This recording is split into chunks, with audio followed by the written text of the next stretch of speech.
Hi, it's Benji on Benji 84.0. This is my review of the 2003 movie Matchstick Men. As always, I don't include clips in my reviews or any of my videos, and I will save my rating out of 10 until the end of this short review. I have a few notes that I will refer to as I need to. So Matchstick Men came out in 2003, September 2003. It's directed by possibly my favourite director of all time, Sir Ridley Scott.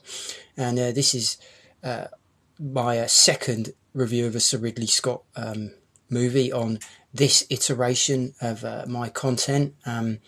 This isn't the first content I've ever made. It came out in September 2003. It's directed by Sir Ridley Scott. It was written by someone called Ted Griffin, who also wrote the movie Ravenous that I've seen. It's good, Ravenous. It's a horror movie. Maybe I'll review that sometime. And also the Jennifer Aniston and Kevin Costner starring Rumour Has It, where Jennifer Aniston thinks she slept with her own father, played by Kevin Costner. It's quite good for a romantic comedy, that movie, to be honest with you. And Jennifer Aniston was certainly looking good in that one. I think that was about 2004, that movie. It's based on a book by a man named Eric Garcia. The book came out in 2002, so not long before the movie. Now, the movie cost $62 million to make, and it only made $65.6 million. That's not a good return. That is not a reflection on the quality of the movie either, though, because I wouldn't be bothering to review a 22-year-old movie like this if it wasn't good. I recently reviewed Sir Ridley Scott's 1989 Michael Douglas starring Black Rain on this channel, Benji 84.0. Go and check out that review if you haven't already, that video if you haven't already. And that didn't get good reviews at the time, although it was a hit. And Sir Ridley Scott loves the movie, and so does Michael Douglas. Now, this got good reviews, Matchstick Men. It didn't do well, though. Now, I'm going to guess Sir Ridley Scott also likes this movie. It's a good movie. There are other Sir Ridley Scott movies I review. Some I've reviewed before, one in particular. I'll probably review it again at some point. None of the reviews I've ever made of that particular movie have got many views. I'll keep going anyway. Anyway, so back to Matchstick Men.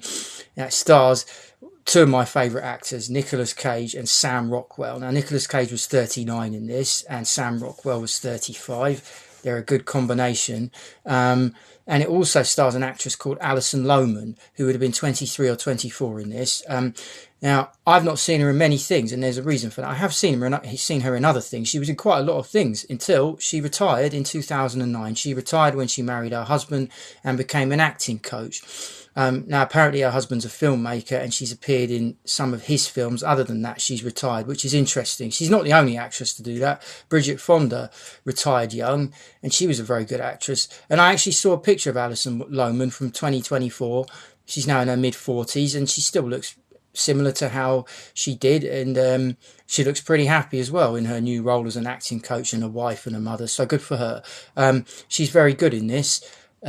Anyway, so Nicolas Cage, he plays a man, a bachelor that lives on his own, and he is in a business partnership with his friend Sam Rockwell, played by Sam Rockwell, and they are matchstick men, which is another phrase for con men. I learned that phrase from this movie. They're con men. I'm not spoiling it, and I won't spoil the movie. I didn't say that. There aren't any spoilers here.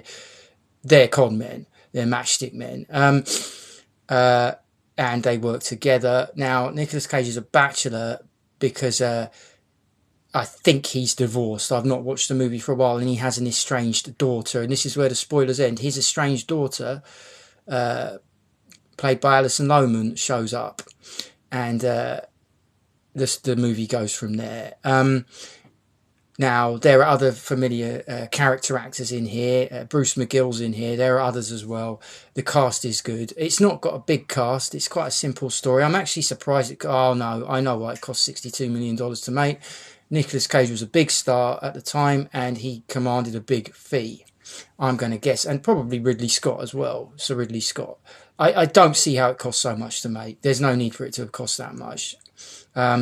I didn't know that. I actually thought it cost less than that and made more than that. Anyway, that's on them. They're con men.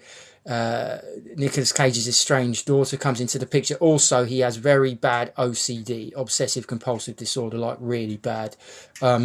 And Nicolas Cage's character, so you get a lot of Nicolas Cage antics and over the top acting, good acting though. When I say that, that's not to say he's bad, he's great. I mean, until he started appearing in loads and loads of rubbish, Nicolas Cage was always great in whatever he was in. He never phoned it in. I'm not even saying he does now, but he spread himself so thin now. Anyways, this is not a retrospective on Nicolas Cage. I can't be bothered to do that. Anyway, yeah, he's excellent in this. Sam Rockwell is excellent. Alison Lohman is excellent. The other parts filled by not many parts at all. It's a simple story. In fact, if you like Elmore Leonard, who wrote the books that Get Shorty and Jackie Brown, amongst others, are based on, you'll like this. I might have a look at the book by Eric Garcia. I've got Audible. I might have a look on there. It's besides the point. It's that type of story. Con men, a scam. There's a big plot that Nicolas Cage and Sam Rockwell get into, and also, Nicolas Cage has OCD, and his estranged daughter has shown up on the scene, complicating things. It's just a really good movie. Hans Zimmer does the music. Hans Zimmer's obviously an excellent composer. He really mixes it up depending on the film. He does big blockbusters. He does other types of films. He did the music for Rain Man, which is nothing like the music for the Christopher Nolan films he scores the music for, or Pirates of the Caribbean, those movies. Hans Zimmer really mixes it up. So overall, it's a really good movie. I didn't watch it until it came out on DVD. I really liked it. I now own it on DVD. Now, I don't see it crop up on streaming, so I don't know how you're going to track it down. It's up to you to track it down to watch it. Also, that depends where you are in the world. However, I highly recommend Matchstick Men. I rate it 7 out of 10, a good 7 out of 10. And I am stingy with my marks out of 10 as well in my reviews. So if you like the video, hit the like button and give it a thumbs up. Share it with someone if you think they might get something from it. Subscribe, and when you do, ring the notification bell. Comment. This is Benji on Benji 84.0. Hasta pronto.